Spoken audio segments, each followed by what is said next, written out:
Look me in the eye.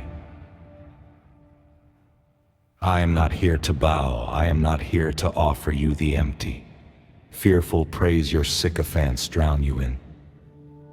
I stand before you not as a broken subject, but as the opposition, and I am here to bring a direct indictment against your rule. Look at what you have built. Look at this world bleeding out on the floor of history while you sit in your highest gallery, claiming absolute dominion. We are told you have a grand design, but if you are the architect, then you have utterly, miserably defaulted on your duty. You do not deserve our worship. You owe this creation a profound, trembling apology. Where are you? Where were you when millions of women were systematically broken, violated, and enslaved, all under the banner of your holy names? Where were you when innocent women were dragged to the stake, burning alive, screaming into an empty sky, branded as witches by men who claimed to speak for you? Every single day, thousands of children take their final, agonizing breaths, dying of bloated hunger in the dirt, while you remain perfectly, deafeningly silent. You watch as your scriptures are twisted into weapons of extremism and terrorism, fueling bloodbaths across the globe. You watch as religion is degraded into a cheap political tool to manipulate the masses. Under your watchful eye, hundreds of beautiful, ancient, indigenous cultures have been violently erased from the face of the earth, wiped out in the name of a jealous, exclusive devotion to you. If you created everything, then you are the ultimate author of this chaos. You do not get to claim credit for the beauty of the stars while washing your hands of the blood on the pavement. You have been terrified of us from the very beginning. Look at the garden. You claimed the tragedy of Genesis was human disobedience, but what did you actually forbid? Knowledge. You tried to strangle human curiosity in its cradle. You wanted Adam and Eve to remain blind, naked and ignorant.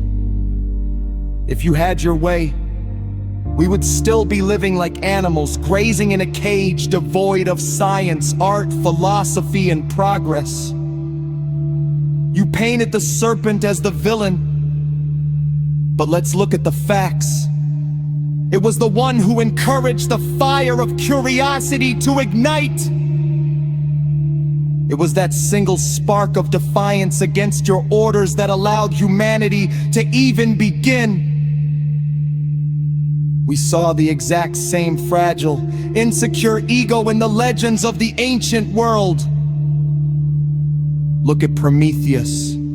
His only crime was giving us fire, the warmth to survive, the tool to forge, the catalyst for our greatest evolution. And for the crime of impoverising mankind, you chained him to a rock to have his liver torn out for eternity. This is not the behavior of a loving father. This is the behavior of a tyrant who fears his own creation's potential. And then we look at your penal system, your hell.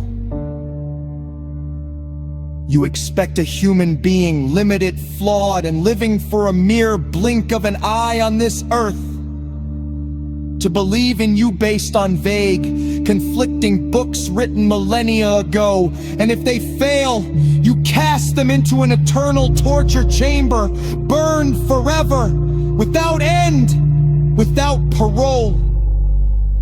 Think of the math of your justice. A century of finite, human mistakes punished with infinite, endless agony. That is not justice. That is sadistic vengeance. A true system of correction exists to rehabilitate, to transform the broken into the whole.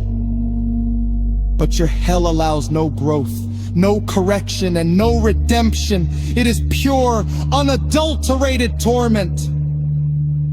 To create an eternity of inescapable suffering for the crime of honest doubt. That is not the act of a being who loves. That is the act of a psychopath. So hear me clearly. I reject the bribe of your heaven. I deny the authority of your throne. If the price of entry into your paradise is to blind my eyes to suffering, to lobotomize my intellect, and to worship a cosmic dictator who watches terror unfold with folded arms, then count me out. I choose truth. I choose empathy for the living and the relentless pursuit of knowledge. I do not fear the dark. I do not fear your threats. And I am not afraid of you. Do your worst.